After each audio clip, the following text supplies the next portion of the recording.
CTV News at 5 with Hudson Mack. Another pedestrian has been hit in Nanaimo. It's the third time that's happened in less than a week. Tuesday night, a 79-year-old woman was hit near Terminal Park Mall. She remains in critical condition.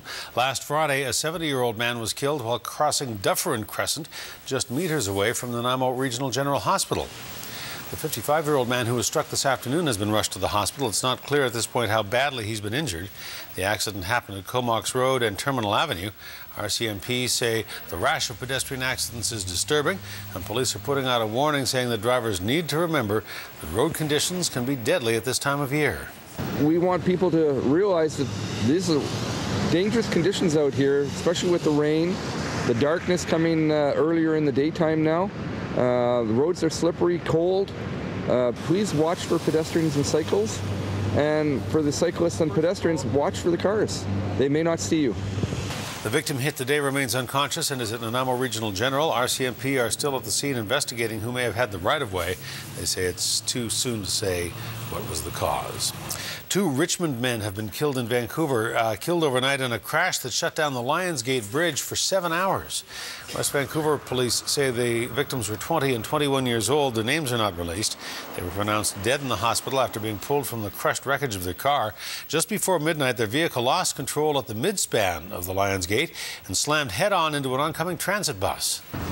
2 young men lost their life in the accident, and at this time it seems that speed is the main factor at this time.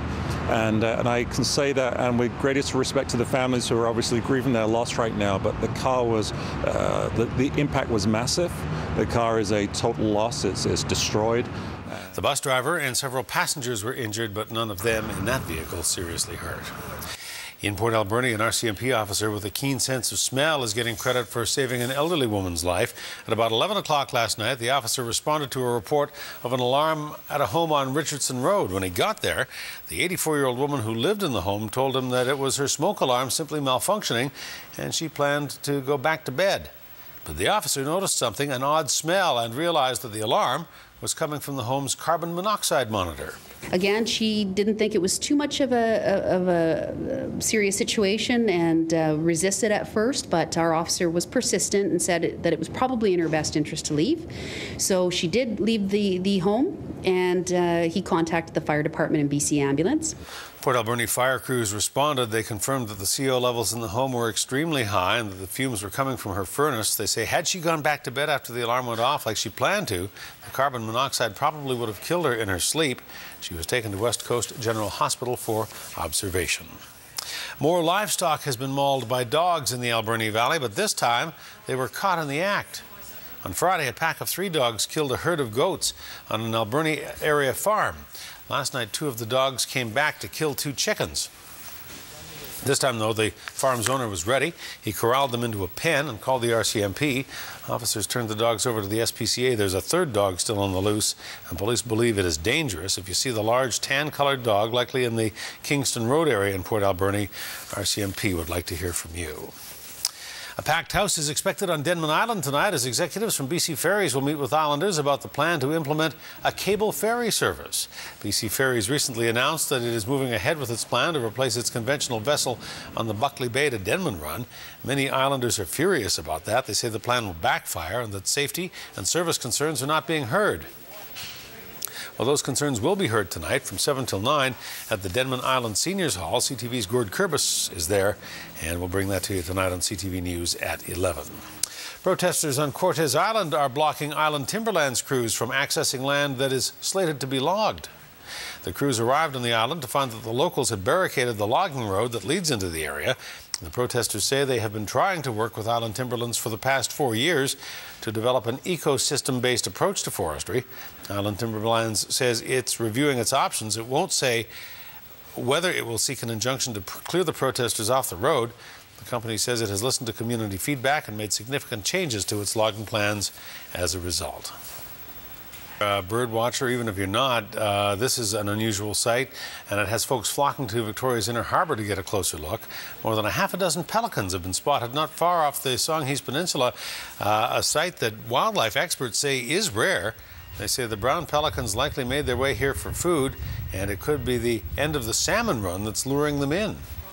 Absolutely uncommon to have them this close. Yes, common enough to have them in larger groups. 7 is not an unusual group, but to have them in the inner harbor is rather special.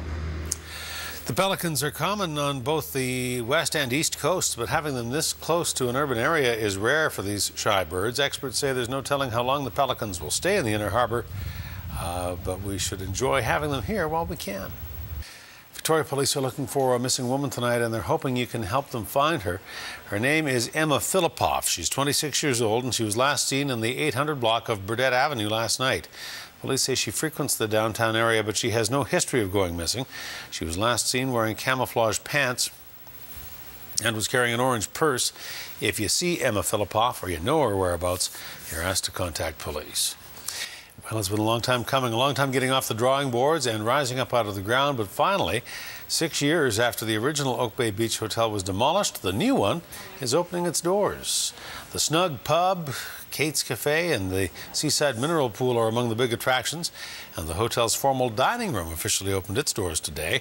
The Oak Bay Beach Hotel was supposed to open in May in time to host the David Foster Foundation's 25th anniversary Miracle Weekend, but construction delays forced that event to relocate to the Empress. The owners of the hotel say despite that, the new hotel has been well worth the wait. It feels real good to be back in the hotel business. What I think is most satisfying is how favored we are with people's assessment of what we've done. People love the place and they're feeling very much at home. A gentleman walked through the lobby on Tuesday and said to me, "I'm having deja vu moments all over the place. It's like I've been here before, but my goodness, you've done a nice job." The new Oak Bay Beach Hotel will host its grand opening and community celebration on Saturday. There'll be a parade, an open house, and guided tours. Well, Ladysmith is making its list and checking it twice, getting ready to flip a big switch. Tonight marks the start of the town's 25th annual Festival of Lights.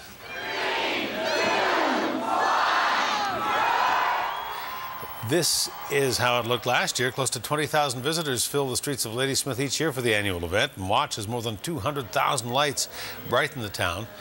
We'll be there for the light up at 6:30 tonight. We'll bring it to you on CTV News tonight at 11.